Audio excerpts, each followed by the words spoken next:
Welcome to the Filmistines, the podcast where we discuss all things movies. Join us as we dive deep into the latest releases, revisit classic films, and explore the art of cinema. Whether you're a film fanatic or just love a good flick, we've got you covered. From Hollywood blockbusters to indie gems, we'll be breaking down the storytelling, cinematography, and everything in between. So grab some popcorn, sit back, and get ready for some cinematic magic. If you like what you hear, please consider subscribing to our Patreon at patreon.com/Filmistines. We offer tiers at the $1, $5, and $20 level, where the $5 level grants the ability to request films for future episodes.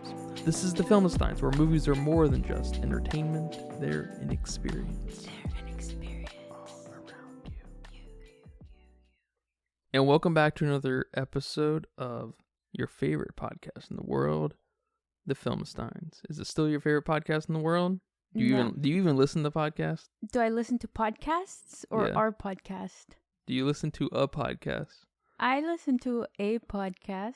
Sure, sometimes. It's not this one. Not this one. Hope everyone's doing well today. We have a shitty movie for you guys today. Is that shitty today? Another one? Another one. This is like the third one, fourth one, fifth one in a row. I'm not sure. Started Transformers, Little Mermaid. I mean, we did Robots. That's not a shitty movie. Blade Runner. We got some shit in there for you though. Oh my god, Barbie. Barbie's not shit, but it's something. Yeah. We covered all those films. If you want to go check out those episodes, they are available to you guys. It's good eating out there for films today. In one sense, and the variety and the things that are the risks that are happening. Although Robots did come out in 2005, so that's not really. It's almost 20 years old. That would make you feel old, won't it? Covering that movie made me feel a little old. Yeah, a little bit. But today, as always, I am joined by my Kraken friend. I like that. Lucy. You like that one? I like that one. I thought about that one for a little while. I was like, I need to pull out some better, what do you call those? Nicknames? I was thinking like honorifics. That's not right. Honorifics? Yeah. I'm not sure. sure. I don't know if I heard that one. Not sure, but welcome. Hello, everyone. Hello. How are you? I'm good. I'm doing okay. Good. We are talking about your favorite movie of the year, I think. Ruby Gillman, Teenage Kraken. That's your favorite movie of the year. Displaced Mario, right? That's a mouthful, first of all. It's a terrible name. Yeah, why not just Teenage Kraken? Yep. That would have been better. Or just Ruby Gillman. That would have been kind of weird, but it would have been better than Ruby Gillman, Teenage Kraken. Yeah. I mean, a kid's movie, I would go towards the Teenage Kraken, for sure. Well, no, not my favorite movie of the year. This is probably the worst movie of the year. I'm splitting hairs. I'm trying to it's like I'm trying to find the shiniest turd, right? Or something. I'm not really sure. I'm trying to find shit that doesn't stink, right? With Transformers, The Little Mermaid, and now Teenage Kraken. Yeah, you need to get Transformers out of that list. I can't. Now that you've had a couple of days, I think, maybe you're realizing. I'm just having a hard time because of especially how bad Noah is. That dude had it rough or something, man. He just, the CG, like the direction he was getting from the director was just, I don't know, man. It did not work out for him. And I feel for him because, like I said, in The Heights, he's much better. He's like a human being in The Heights. I like that. And in Transformers, he just sucks. And I can't get past that. That's probably the worst performance of the year that I've seen. Yeah, go listen to our Transformers episode. But I had a better time watching, I think, Transformers than Little Mermaid. All right, there you go. You know what I mean? So like from like an entertainment perspective, which is not my dominant perspective. Mm-hmm. I don't, I've told you I don't like being entertained. I don't like laughing. I don't like being happy. Shit's overrated. Yeah. You don't like life. Got it. Don't like life. But the end, I won't say it here, but the end of Transformers makes it all worth it. If it was a 3-hour movie, that would have been, I think, still worth it. Because it's just weird as fuck. And it's very welcome. I can't wait to see that whatever that turns into. But today, yeah, we are covering Ruby Gillman, Teenage Kraken, directed by Kirk D'Amico. See, that looks kind of Italian. How would you say that? D'Amico? Yeah, D'Amico. Yeah. Not Michio. Because of that double C? I don't know. Yeah, I don't think so. Well, he's, of course, famously known for The Croods. Oof. Which was a hit. It was? It was a very big hit, yeah. You know, it spawned several sequels or whatever and spin-offs. So it was, he's got some DreamWorks cachet, you know? Or cred. Cachet? Cred? Does that mean the same thing? Yeah, I don't know. You're with the fancy words today. Yeah. I just want to go off. I just want to say at the top, really, I can't believe this movie was released in this way. This movie was officially revealed in all of its glory in March of this year. The cast was revealed. Who was working on it was revealed in March of 2023. This film came out in June of 2023. Just came out. Eesh. So only a couple months to really get things going, and that's not the craziest thing in the world. But what does that mean from a major company? From DreamWorks, yeah. That screams, we're not sure if we're gonna release this or not. To me, I don't know about to you, but that screams, we're not confident in this project one bit. That screams, we're not proud of this. Yeah. And I'm not surprised because the guys who work at DreamWorks, the guys who are at, the guys at Universal are incredibly smart. Some of these guys, at least. Not everyone, of course. You know, we all know that some execs get into positions they do not fucking belong in, right? Yeah, that's for sure.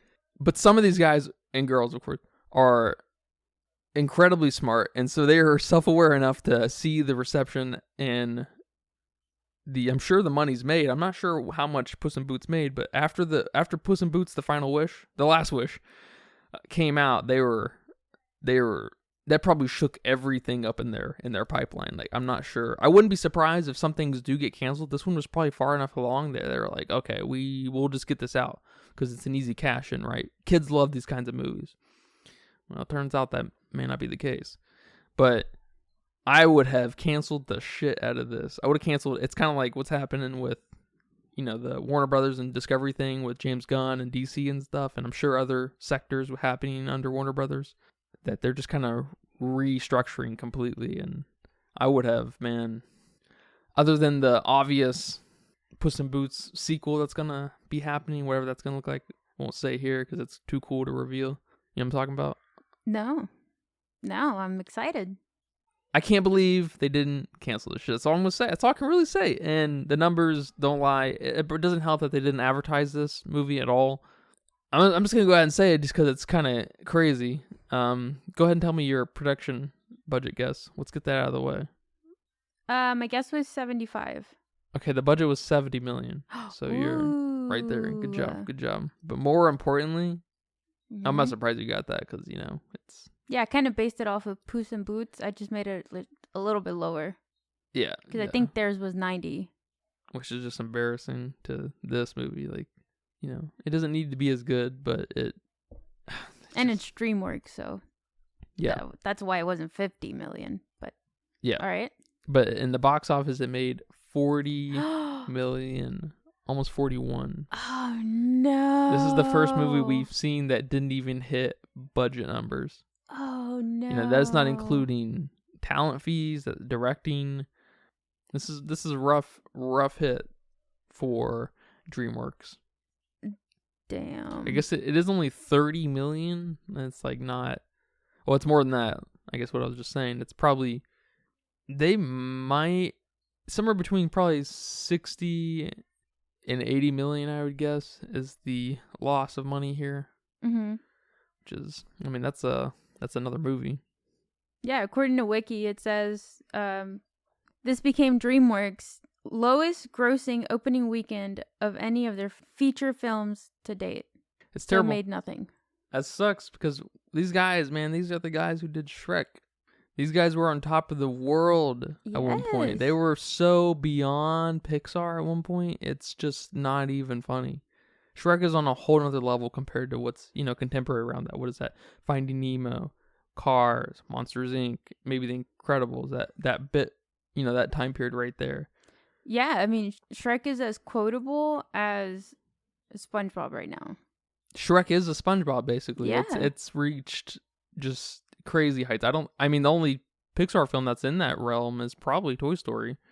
And it was halfway forced there because of so many movies, and then... Yeah, I don't know about that. Yeah, but it's still not on the same level. Yeah, I wouldn't say any of them were on the same level as Shrek. They dropped Shrek, and Shrek is still one of the best movies out there. Yeah, Shrek has meme renaissances. Yeah. I don't think any Pixar film goes through that. It's kind of crazy that we've come so far, and this is what we get. This is the legacy. This is the studio legacy that kind of Shrek evolved into. It sucks. I wish there was more kind of creative foresight into how to go about doing each of these projects. I would have canceled this. So let's talk about it. Do we have to? Yep. We start off incredibly stupid. These people are from Canada. They're blue. They have fishy hair. They have weird fishy ears. I don't know how that's not weird to people.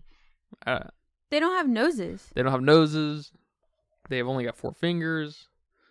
They must live in California, where everyone's accepted. Yeah, these characters, none of these characters did it for me. They all looked silly. Even the humans looked silly. Yeah, the art style, I hated. Yeah, the art style was awful. I hated it.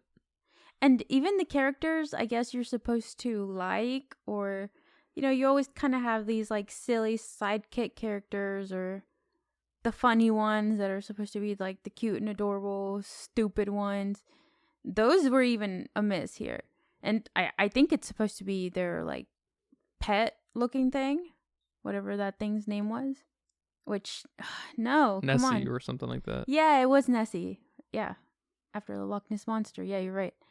And then the uncle, he was supposed to be the funny one, but they just dropped the ball there for sure on the characters, and then not even to mention, like, the characters themselves. No one had any personality. No one had any growth here. No character development. They just even our main character, even Ruby, just sucked. She's, I guess, into math. She's supposed to be smart, but then everything she does is not smart at all. And it's not fitting here. You can't just say someone is smart and then make them say some fancy math words. Quadratic equation. Which is not even the fancy math words, exactly. And then make them stupid throughout the whole film. And okay, I guess she's a teenager. I guess she's shy. But she feels alone. Yeah, but that doesn't equate make stupid choices, or you know what I'm trying to say? Yep. Oh, absolutely. She befriended a mermaid immediately. No question. No hesitation. No hesitation. Yeah, she... not that you should, just because someone's parents or whatever think a certain way, you should kind of cast their kids out in any way whatsoever, but it's less of a race thing, like a black, white, Hispanic, Asian thing, and more of like a dog, cat thing. It's yes. These are your existential kind of rivals on this planet. This is much deeper. It doesn't really hold up when you're trying to say, we should kind of just all get along and we all be accepted and tolerated for our weirdness and stuff, which is good and everything, but you're first and foremost a Kraken, dealing with Kraken problems. You're not a human. So there's this disconnect. It's not like in Turning Red, which has some very cute ideas, where she's, what's her name? Mia? May. Where May is right, a human who turns into a red panda, because it's a representation of her weirdness and awkwardness and a coming of age and literal period and whatnot. Yeah. Which they don't really it's kind of a half measure they go in with anyways, but it's At least they did half a measure. yeah, this was No measure. this was just like a ripoff in a way. I saw that they was inspired by the John Hughes films like Breakfast Club and Easy A. No way. And I was just like, just because you say it doesn't and Lady mean Bird it's is said true. too. I know. I was just like, there's something funny happening here because Turning Red is obviously inspired by those films as well, but it does it in a much more sincere and homage kind of way that it feels kind of authentic in its own way, even though I don't think it's a very successful movie. I think but it does hit on some cool notes and has some, obviously great animation, but this movie feels like it's a nod to Turning Red pretty much exclusively, and maybe, I guess, a little bit of Little Mermaid in there too, because of our mermaid friend. Ariel here. Yeah. And it just like, and there's something deeply philosophically interesting to think about when are you nodding to the greats? Are you nodding to the derivative of the greats, or the second derivative, third derivative? Because it starts somewhere, and then everyone's just inspired by that thing, right? And so like Lady Bird's inspired by something and everything. So I don't want to go down that rabbit hole too much, but I feel like it doesn't really understand what coming of age is. I feel like they tried to do too many things. They try to do coming of age. They try to do anxiety. They try to do generational trauma. They try to do superheroes. And then, I guess the teenage stuff is part of the coming of age.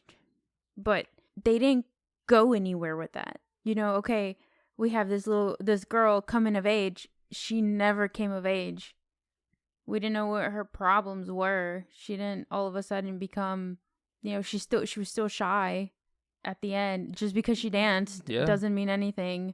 And then we have this supposed to be generational trauma with the grandma and the mom. We don't know what happened. We get like this brief background story, but we don't know what happened. Yeah. I mean, in that sense, Turning Red does it much better. Yeah. Because the beginning of Turning Red, a beginning of a lot of Pixar films, are really good. If we learned kind of in our ranking of the Pixar films episode, go watch that at patreon.com/filmistines. It's like 3.5 hours long, so good luck. Yeah, spread it out. But the beginning of Turning Red, when she's turned into the panda and like she's having these like really awkward moments, and then I can't remember exactly how it is. I know there's like a journal with her drawing that boy and stuff. Yeah, and she's like, she's like embarrassed for the first 30 minutes of the whole film and stuff, and so it's like really fun in that way. Maybe not 30 minutes, but. And then we see like the uncomfortable nature and dynamic between her mom and then her entourage and everything. It's like, it's kind of fun. It's a lot of character and stuff. And then, it doesn't add up to much, but it's a nice little set piece. And they try to do that here. And it just, you just don't get anything. You don't get any sense of relationship. No. And, and it does hurt it that it's the mom and the grandma have to do their thing when they're Krakens. That hurts the film. Yeah. It does. It certainly does. If they could, bring that down to earth and be more human-like, it could help kind of facilitate that connection they maybe had. It sounds like, I don't know, it sounds like there was never a connection. Like she was just always gonna, I don't know. It's like, I was not confused. I guess I was kind of emotionally confused on this matter. I could see what was happening because it was just, this movie is made for a 5-year-old. This movie doesn't go anywhere with anything. This has to be made for a 5-year-old, especially with the uncle character. He is got 5-year-old written all over him. But not that that's a terrible thing either, but that does hurt a film for me when it's just not, it just doesn't take itself in any adult, sophisticated kind of ways. You feel me? Yes. I mean, okay, yes, it's made for 5-year-olds, but can we stop treating kids like they're stupid? They're just young. Yeah. They're just not developed. Doesn't mean they're stupid. If you think about some of the films that, made you who you are when you were younger, they kind of still impact you. Like, let's just take Finding Nemo, for example. That's just the first thing that came to my mind, but you learn a little bit from Finding Nemo. You learn, even though Nemo can't say, anemone, you learn that's where he's from. That's where he lives. That's where clownfish live and how they clean themselves or whatever. You take bits and pieces and you learn from them. Yeah. And you were really young when you watched that film and you don't think about that stuff. And then you get older and you kind of think about it and I don't know. They're influential in some sort of way to your tiny little brain. So why are we feeding kids this kind of crap? Along with Cocomelon. I guess at least Cocomelon teaches you colors and letters. Yeah, but it also teaches you how to not pay attention. It basically, I should say it trains you to need a certain type of sensation to stay engaged. And that, man, Cocomelon, we're gonna do a podcast on the destructive nature of Cocomelon. Oh, that sounds fun. That sounds like content for subscribers. Yep, we're gonna introduce content for subscribers, $1 and up. Supporters on our Patreon at patreon.com/Filmstein. Soon we're gonna rank the films of different directors like David Lynch and Tim Burton and my Shyamalan and whoever else, everyone else. Bong Joon-ho. We're close to covering all his stuff anyways. So that's a good one. Yeah, that's a good topic. And why do you feel like you still need to continue this trauma between your parents or your grandmas or moms or whatever? Turning Red already did it. Coco already did it. What's the other one? Encanto. They already did it. Just let it be. They did it so fucking well too. Just we have it. We have it there. We have it now. Do something else with this. Yeah, that's a good point. It's becoming increasingly unoriginal, isn't it? Yeah, and now I'm embarrassed that I have generational trauma and anxiety. Yeah, they're kind of trivializing in that, everyone has generational trauma. Yeah, so now I don't even want to admit I have those things. That's hilarious. I didn't think about that. That's so funny. Yeah, welcome to the club. That's what they're saying. That's exactly what they're saying. So I'm not special. Yeah, this movie sucks, man. I'm actually, a movie not making money it's always a sucky thing to see. I don't want people to be without work, especially crew members and stuff. People who have take less part in the creative vision, but these writers and directors, man, these guys need to be fucking punished in some way or another. I know the Croods it's served a place in time, it's bad. I don't know if you've seen the first Croods. I've seen bits and pieces, and I know my nieces and nephews still watch it to date occasionally. I think the setting and the dumbness, which is fitting because they're cavemen, it helps sell the whole thing, and it's definitely another movie made for very young people. Mm-hmm. Nick Cage is in that. I think he's the dad. Yeah, that's hilarious. Yeah, that's it's one of his weirder movies. Oh my gosh, I would say that he's in. He's in a lot of weird shit though, to be fair.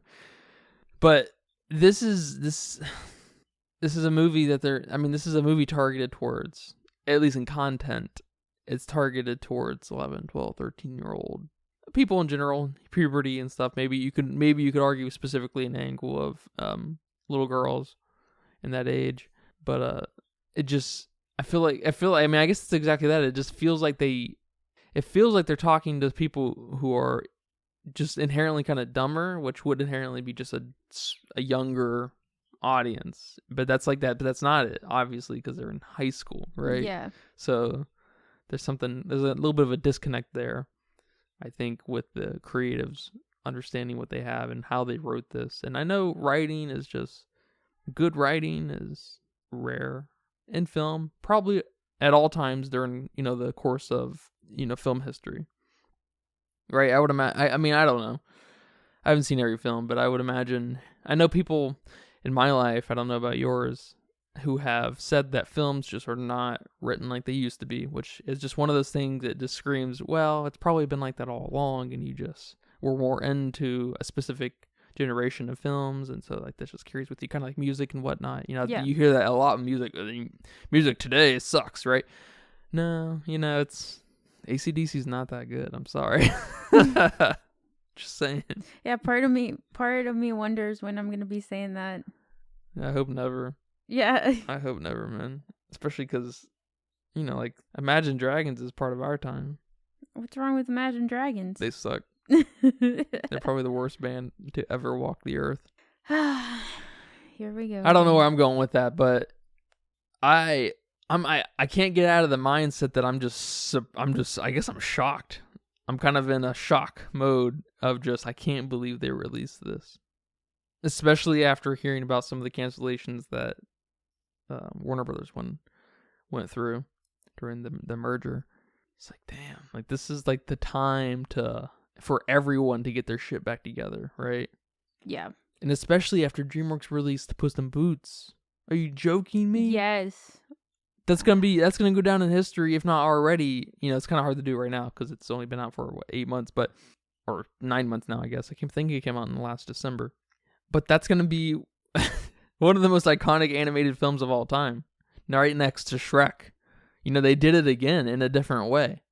It probably won't be as quoted because it's just probably inherently not as quotable, just because it's just a more solid, dramatic telling of Puss in Boots' story. Yeah. But I just can't believe it.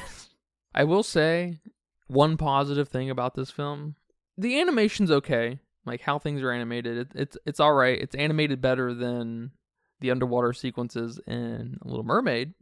The water feels a little bit more true to what's happening. Are you kidding? Oh, okay. Under the water, sure. Under the water.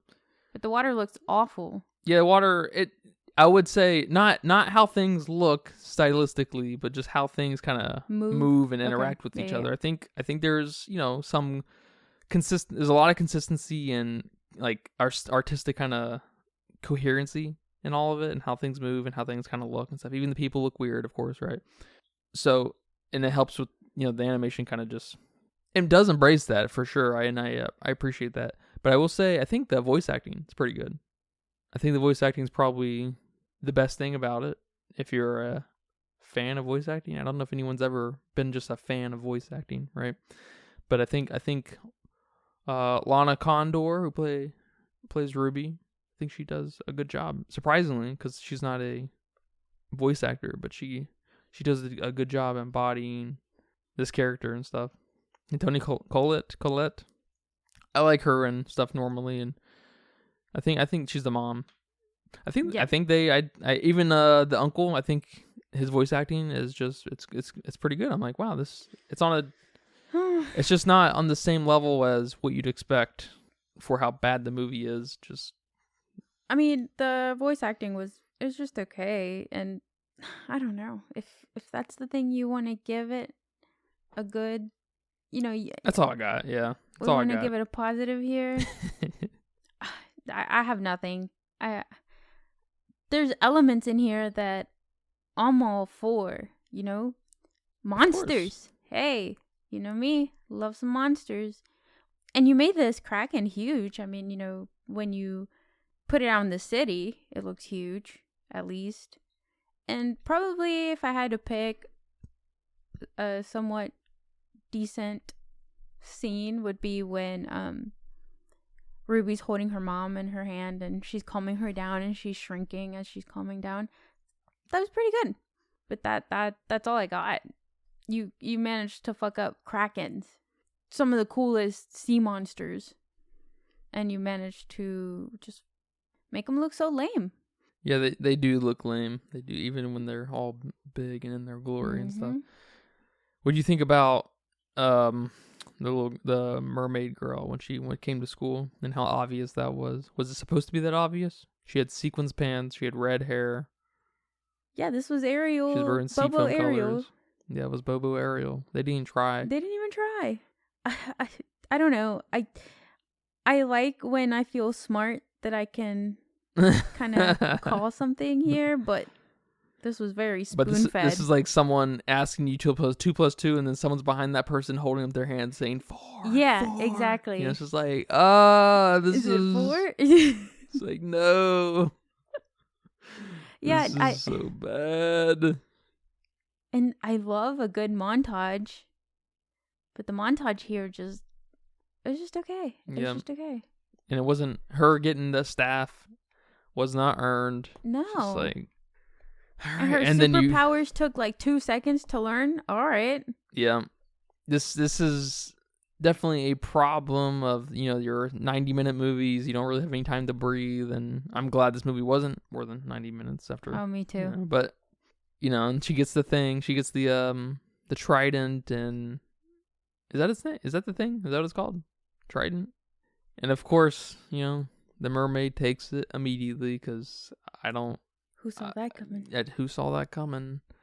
And it escalates in just the most. I don't even want to be that kind of person that says, that it's just too predictable, because most films are predictable if you just sit there and fucking pay attention.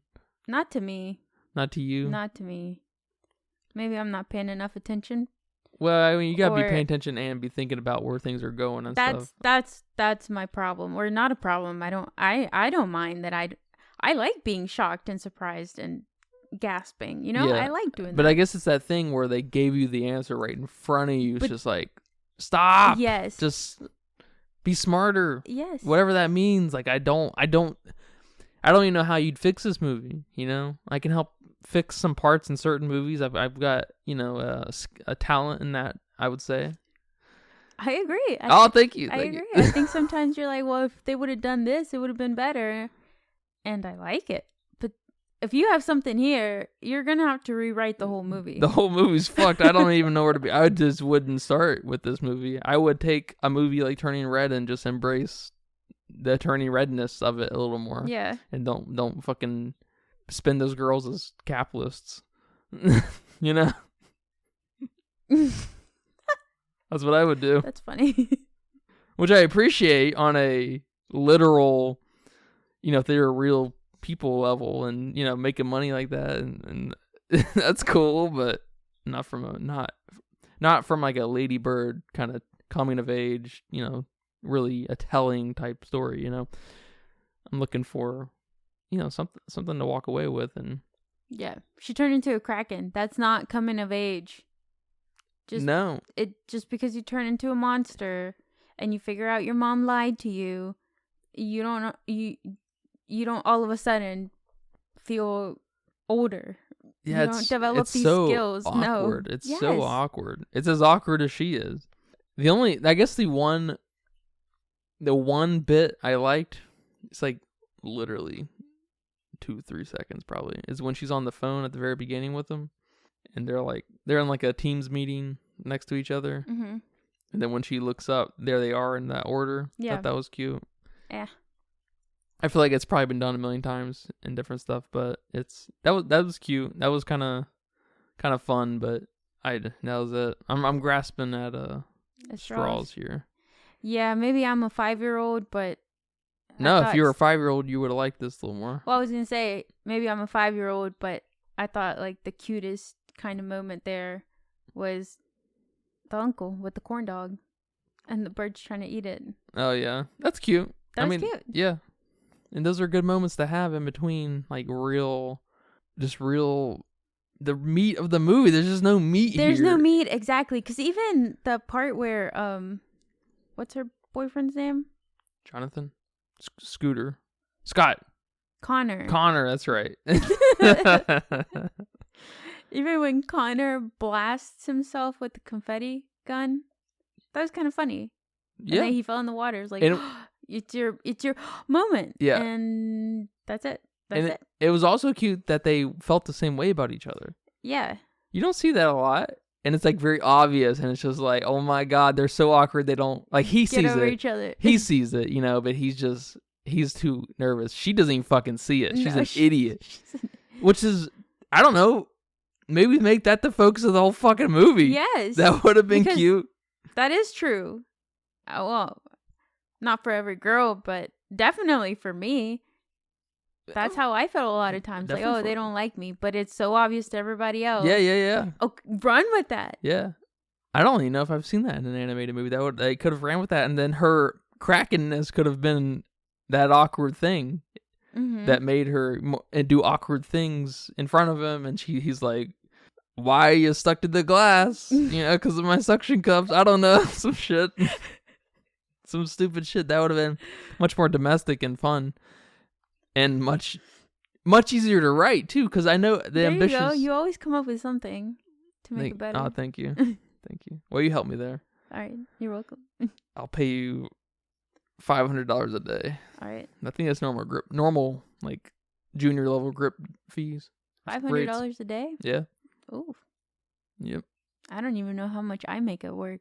Is that more than I make? Probably. So that's about $2,500 a week. So yeah. Oh yeah, definitely. Yeah. They make some good money. But they, a lot of people have to live in expensive areas though, so there's that to consider. So it's like it's really nice when you live in Mississippi or Louisiana and outside of the city and stuff, and you get hooked up with one of these film people, and you're making, you're working for 2 months and you're making $2,500 a week. Yeah. You fucking make some money, man.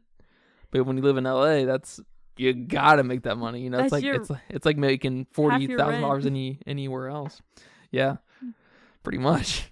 But yeah, this movie was expected to be bad. I was curious about this film solely off of its DreamWorks-ness, right? It's coming from Dreamworks Studio, and it I want to do better and try to stay on top of watching animated films, just to watch where that goes with the major studios and stuff. Mhm.